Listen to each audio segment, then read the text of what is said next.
आप देख रहे हैं न्यूज नाउ 24/7। ताज़ा खबरों के लिए हमारे साथ बने रहें। केंद्रीय मंत्री और हिंदुस्तानी आवाम मोर्चा के प्रमुख जीतन राम मांझी बुधवार को महाकुंभ में डुबकी लगाने प्रयागराज पहुंचे।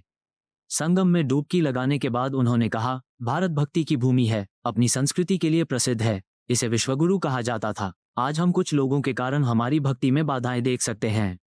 ऐसे में करोड़ों लोग एक साथ संगम पर आकर पवित्र डुबकी लगाते हैं और अपनी भक्ति प्रदर्शित करते हैं। यहाँ आकर मुझे अच्छा लग रहा है।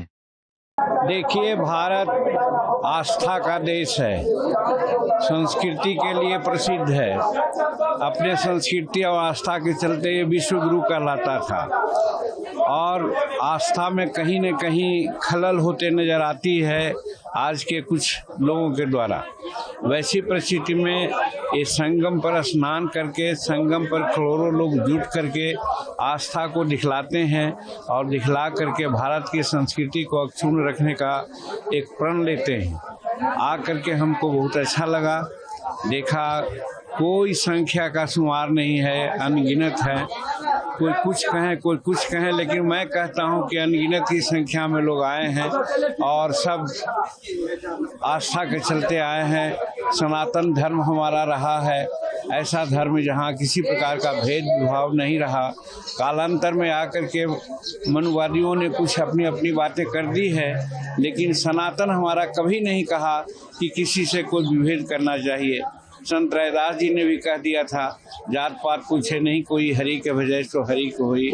हम समझते हैं वैसे संत शिरोमणियों की बात को और सनातन धर्म को अक्षुण्ण करने के लिए करोड़ों करोड़ यहाँ पर गंगा में डुबकी लगा करके अपने मन वचन कर्म से मानवता की सेवा करने के लिए, भारत का कल्याण करने के लिए यहाँ पर आए हैं।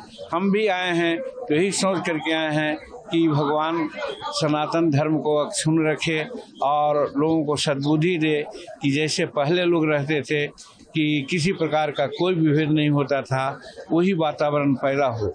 और दूसरी बात, हम उत्तर प्रदेश के योगी सरकार को हम बहुत बहुत प्रशंसा करते हैं कि आज इतनी बड़ी भीड़, इतने बड़ा इंतजाम शायद संसार में ऐसा कभी नहीं हुआ होगा, जहां 60 करोड़ के आसपास लोग आए होंगे और कुछ अपवाद छोड़ करके शांतिपूर्वक एक काम संपन्न हो रहा है।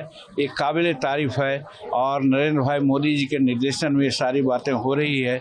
तो मैं समझता हूँ कि ये भी एक उदाहरण योग है संसार में कि कैसे मैनेज किया जाता है। और इसमें सही बात है कि सनातनी लोग जो यहाँ आए हैं मन वचन कर्म से शांति पूर्वक रहते हैं।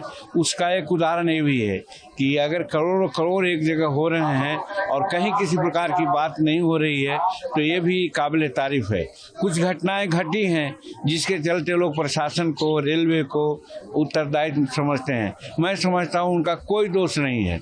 हम मनुष्य में आपाधापी की जो प्रवृत्ति होती है, हम एक दूसरे को सह अस्तित्व से सोचते नहीं हैं। हम आगे तो हम आगे के क्रम में कुछ ऐसी बातें घट जाती है।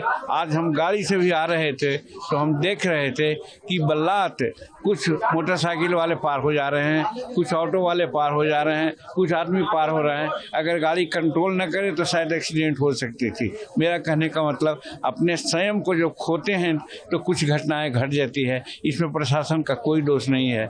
हम पुनः पुनः योगी सरकार को और भारत सरकार के नरेंद्र भाई मोदी जी को इन सब प्रबंध के लिए प्रशंसा करते हैं और संसार के लोगों को कहना चाहते हैं कि आप हिंदुस्तान के सनातन धर्म से सीख लो कि कैसे एक साथ करोड़ों करोड़ आदमी रह सकते हैं, जा सकते हैं, आपस में बात कर सकते हैं। आपको यह वीडियो पसंद आया हो तो इसे लाइक करें, हमारे चैनल को सब्सक्राइब करें।